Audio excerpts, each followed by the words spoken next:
Hi guys, welcome back to the channel. Luis here today from Green Zebra Gardening. Today I wanted to go ahead and give you a, seeding and seedling update as to just how that process is going. I've done videos showing you how I do it, and I was thinking about doing another one, but I'm not quite sure. I'm hoping to get, I've got 3 trays here next to me with the epic 6-packs from Kevin over at Epic Gardening.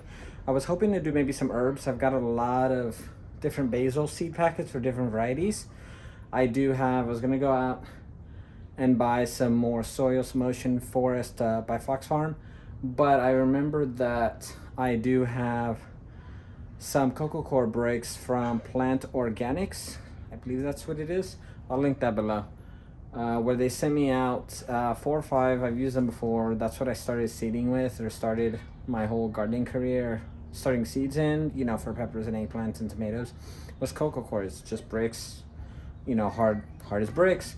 Put them into some water, it expands, and it basically gives you like a kind of soil, kind of like peat. I don't know if it's a healthier alternative. It is an alternative, but it is better than peat. So I'm trying to switch over to cocoa coir. My biggest issue is finding finding cocoa coir pellets, but I think Plant Organics has some. They are out of stock right now on them. I believe they just started production again recently, and so they said that they were going to send some of those out for me to test out, because that's why I still had peat pellets from before. So I use them, but I would like to, switch over to cocoa coir pellets, which they have with the netting, because it makes it a whole lot easier. It's just clean up. That's part of the reason I switched over to peat pellets, is because cocoa coir is just it's more time consuming, and I'm very impatient, and so I don't always let the roots grow and hold that together, and I'm finding myself trying to do that. And I think the peat might hold the water a tiny bit better. But you know what? Chris over at Epic Gardening, as part of the Epic Gardening team, she did a video, or there was a video on the Epic Gardening YouTube, I'll link that below, where she was comparing and she was telling us the sources of peat and, the pros and cons of each, and that way you guys can make your own decisions. Yeah, so anyway, I'm still rambling. So let me go ahead and get you over to the garage on the other side, at least on the other side of the garage. And I'm going to show you, I've got some tomatoes growing in there, which you probably saw for my tomato seeding video, the Wild Boar Farms tomatoes. A lot of those have popped up. I put them into the garage whenever I seeded. I seeded them, and then a few days later they were already popping up. Some of them already popped up, so I put them under the lights, because they need light, and so I didn't want them to get too leggy. Anyway, let's go. Alright, so now we're in the garage. I finally got the rambling under control. So let me show you what we got. So these are ají dulce peppers. I don't remember if I shot a video on this. I did. I have to edit that. So you should have already seen this. I'm gonna go ahead and post that one first. So these are what I potted up from the pea pellets. This one had 2, but they both look decent, so I didn't want to kill them or, thin them out, but I probably could have. So these are 24 peppers, 24 ají dulce peppers. Think of this as the habanero flavor, just no heat. This is actually, if not my favorite pepper, then one of my most favorite peppers. Here, let's see if I probably should have topped this, or moved this up rather. So most of these are in the Fox Farm soil, except for the last few of them over here. I want to say the 3 in this row and maybe a few in this row. I had some of the pea pellets, then nothing germinated, and so I mixed it in with the Fox Farm, and then I also mixed in some other soil. I want to say it was Harvest Supreme. The Harvest Supreme, I don't know if it hadn't broken down enough. It was a lot of big pieces, so that's why I was thinking of picking up some more Fox Farm. Here, I actually see the cocoa, it's called Cocoa Bliss. Let me show you those bricks I was just talking about.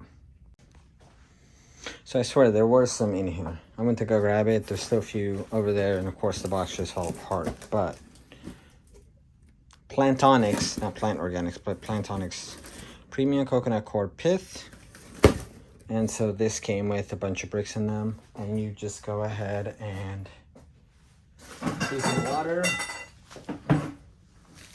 This is one of them. Soak it in water, it puffs up and it turns basically into a soil. It's a growing medium anyways. It is toward inert. It doesn't have any kind of nutrients in it.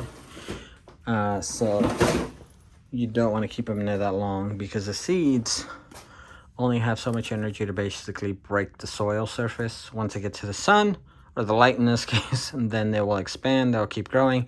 But once they get to a certain point, and it's the same thing with peat, because these were growing peat, you need to feed them. And so that's why I switched these up to the ocean forest from Fox Farm. Now, these are the tomatoes, at least some of the tomatoes, that I potted up from, or rather, I'm sorry, that I seeded directly in here actually, from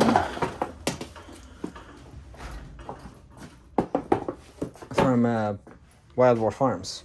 So when I put these in here, these only had basically 1 per 6-pack. Look at these. This is insane. Like, there's a crap load of them in here. Now, oh, check it out. One of my other watermelons actually came up. These are orange watermelons. I don't know what variety they're actually called, but they're orange watermelons. These are the, wow, I'm amazed. These are the eggplants. It's a green variety of an eggplant. It's a hybrid. I think it's burpee. But they're like a Japanese long eggplant, like the purple ones, but these are like a light green. So these all germinated. I'm going to save probably a handful of these, and then I'm going to get these over to Sarah, the rest of them. But we have, I'm just shocked at the amount of tomatoes, because these are old seed. I mean, I've had these seeds for a while. So I'm kind of shocked that all this stuff came up. So what I may actually do is I may have to do some moving around, because I haven't been here, inside here, in probably at least a day or two. And yes, these guys are really fast, especially tomatoes. And especially because they're in potting mix or potting soil, so it does have the nutrients in them. These guys, these peppers are gonna have to catch up, because these are growing directly in. I love using the pea pellets for these because I can put them in like this, put a dome over it. I've said this a million times. I put another tray over it, put it on a heat mat. It contains the heat, and so then the plants come up a whole lot easier. I'm hoping that the cocoa core pellets, once those are coming through, and once those come through, I can do essentially the same thing. But I may be switching over to the Fox Farm to do this. But I do have still some of those cocoa core bricks, which I know I can grow in, because my first round of tomatoes was nothing but green zebras and maromas, and they did fine. I just made sure they kept them moist. They got kind of tall. They did get a little leggy, but once I potted them up into these, I think these are 3.5-inch cups, they grew fantastic. And so no problem there whatsoever. As long as you get the seed going, you get the plant, you get the seedling, pop them in, and they'll just take off. So some of these, when I transplant these out, I'm going to have to bury these some. Although these, I may actually split up, just because these are Wild Boar Farms. Instead of, you know, having, this has 1, maybe 2. And depending on this one, how it does. Like these are 3 pretty healthy ones right here. I may just go ahead and split those up. Tomato plants are really resilient and easy to transplant.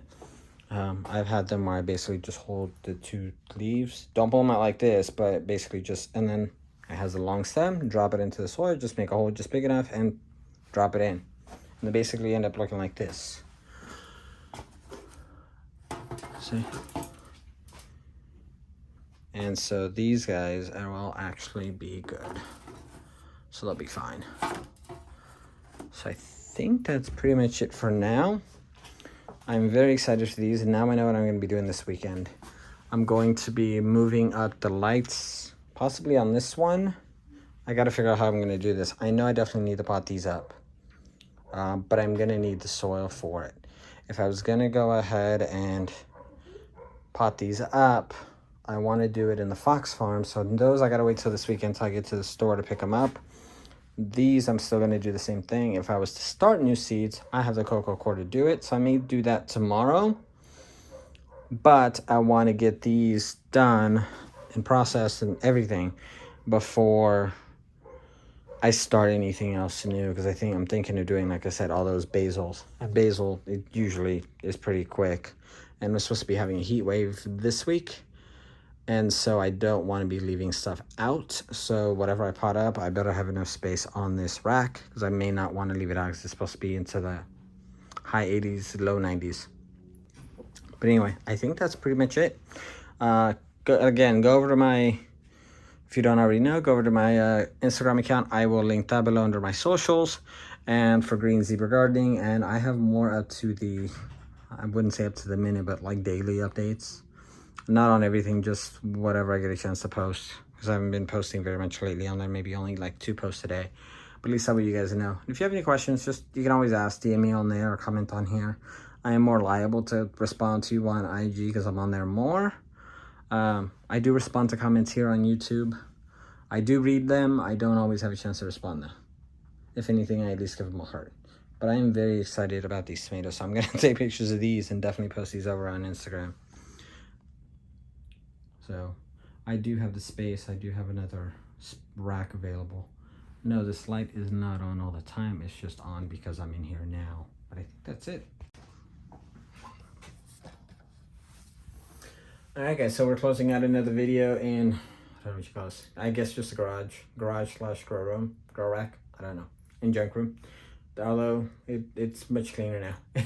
Anyway, go ahead and do the YouTube stuff. Go ahead and hit the bell notification, hit that thumbs up, and go ahead and subscribe if you haven't already for anything new that happens here on the farm slash homestead slash food production place. I don't know what you want to call it.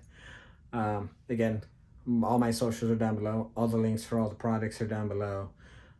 I would say about 95% of them. If you have a question, ask. Follow me over on IG. And I will link everything below. When you guys use those affiliate links down in the description and down in the comments and down in the show notes, whatever you want to call them, this channel does get a small commission out of it. It does not cost anything extra to you, and you are so helping support the channel. That's it. Catch you guys in the next one. Peace.